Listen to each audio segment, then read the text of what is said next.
વિશ્વ હિન્દુ પરિષદને આજે 60 વર્ષ પૂર્ણ થયા છે ત્યારે સમગ્ર ભારતમાં ષષ્ઠી પૂર્તિ કાર્યક્રમ કરવામાં આવેલ છે અને આ કાર્યક્રમ જામનગરમાં એક વિશ્વ હિન્દુ પરિષદ દ્વારા ષષ્ઠી પૂર્તિ કાર્યક્રમનું વિરાટ સંમેલન ગોઠવવામાં આવેલું છે ખોડિયાર પ્રખંડમાં।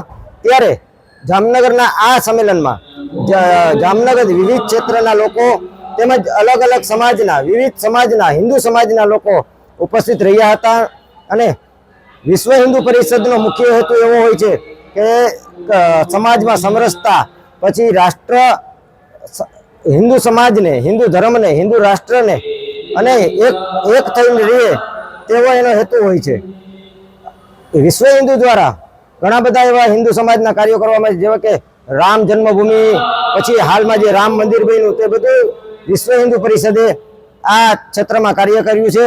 એટલે આ ષષ્ઠી પૂર્તિ કાર્યક્રમમાં આશરે 1000 થી 1500 માણસો ઉપસ્થિત રહ્યા હતા।